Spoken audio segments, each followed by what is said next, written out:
Sabe aquela empolgação? Aquela energia toda que a gente sente no começo de um projeto? Pois é, na jornada da fé, a gente aprende rapidinho que só isso não basta. O verdadeiro desafio, o que pega mesmo, não é nem começar bem, é terminar bem. E aí é que a coisa toda muda. Deixa de ser uma corrida de 100 metros para se tornar uma verdadeira maratona. Olha só que interessante essa comparação. Uma corrida de 100 metros é pura explosão, certo? A largada é praticamente tudo. Agora, uma maratona? Aí a história é outra. É um jogo completamente diferente. O foco não é na explosão, mas sim na resistência, no ritmo. O segredo não é só dar o primeiro passo com força, mas conseguir manter o passo, um depois do outro. E essa é a essência da constância.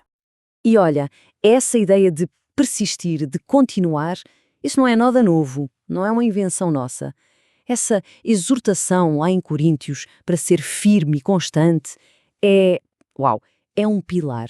É como se fosse uma garantia, sabe? Uma certeza de que esse esforço contínuo, essa nossa maratona, tem um propósito real, um valor que não se perde no tempo. Ok, então, o que significa, na prática, correr essa maratona da fé? Vamos mergulhar fundo nisso e entender porque a constância é a chave de tudo. Mas afinal, o que é essa tal de constância? É importante a gente entender que não é só teimosia ou ficar repetindo a mesma coisa. Não, é muito mais que isso. É a característica principal daqueles que são chamados de mais que vencedores. É um esforço ativo, sabe? Contínuo. É aquela qualidade que pega o entusiasmo do começo e o transforma na conquista da coroa da vida. E aqui em Mateus, a ideia fica, cristalina. Repare bem. A promessa não é para quem começa a corrida com mais gás, com mais empolgação. Não. A promessa é para quem persevera até o fim, para quem de fato cruza a linha de chegada. Fica claro que a perseverança está totalmente ligada ao resultado final. Não tem como separar. Agora, um ponto super importante. É fundamental a gente entender que essa constância não é algo passivo. Não é só ficar aguentando firme e esperando. De jeito nenhum. É um chamado para a ação. É uma missão que não para. Quer um exemplo perfeito disso? A Grande Comissão. A palavra ide, ela não foi uma ordem para um evento único, uma coisa pontual. Não. Ela inaugurou um estilo de vida, uma ordem para um movimento constante, contínuo, de viver e compartilhar o Evangelho. E o que isso quer dizer no dia a dia? Bem, é exatamente o que está escrito aqui.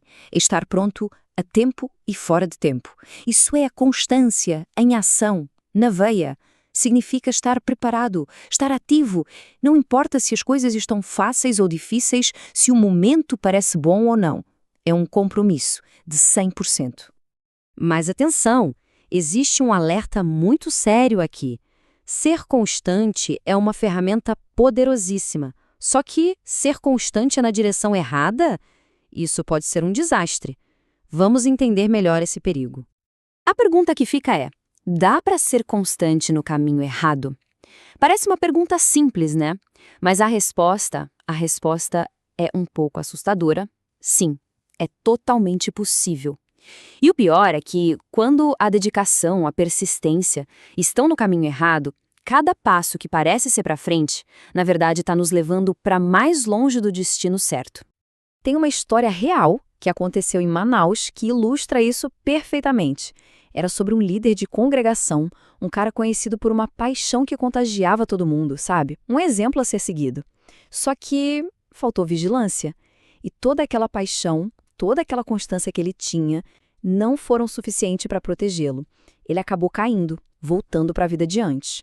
É uma prova de que o entusiasmo sem vigilância é um risco enorme. É uma situação trágica se a gente parar para pensar. Estar sempre em movimento, sempre fazendo algo, mas na verdade, andando para trás. É exatamente o que acontece quando a constância é usada para seguir as próprias ideias, a dureza do próprio coração. O resultado, claro, não é crescimento, é regressão. Então, fica a pergunta: como a gente garante que a nossa constância está nos levando para frente e não para trás? A resposta está numa palavra que é a chave de tudo: equilíbrio. E a base para esse equilíbrio, olha, É poderosa. O espírito que nos é dado não é um espírito de extremos, de medo. É de poder, de amor e de moderação. Ou domínio próprio, como algumas traduções dizem. Isso mostra uma coisa muito importante. Ter moderação, ter sobriedade não é sinal de fraqueza.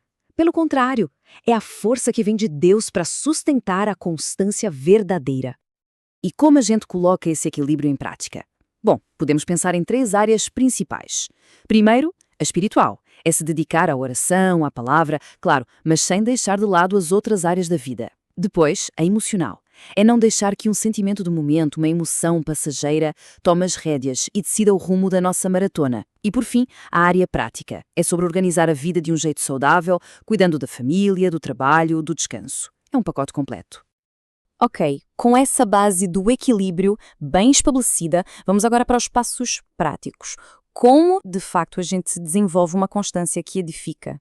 A palavra-chave aqui é diligência, ou seja, um esforço aplicado com intenção. O modelo que a gente vê em 2 Pedro é o da melhoria contínua. É como subir uma escada, sabe? A gente acrescenta à fé a virtude, o conhecimento e assim por diante. Não é para dar um salto gigante, mas para subir um degrau de cada vez, de forma constante. E então, como a gente constrói isso? Vamos ver 6 passos. Primeiro, abraçar. É se comprometer de corpo e alma com os propósitos. Depois, vem a disciplina, que nasce desse compromisso, para criar hábitos importantes como orar e ler a palavra. Com esses hábitos, é preciso vigiar. Lembra da história de Manaus? É monitorar os pensamentos, as atitudes, e para sustentar tudo isso, é fundamental equilibrar as áreas da vida. O nosso alvo, o nosso modelo de perseverança, é olhar para Cristo, manter os olhos nele. E por último, mas super importante, celebrar, reconhecer cada pequeno progresso.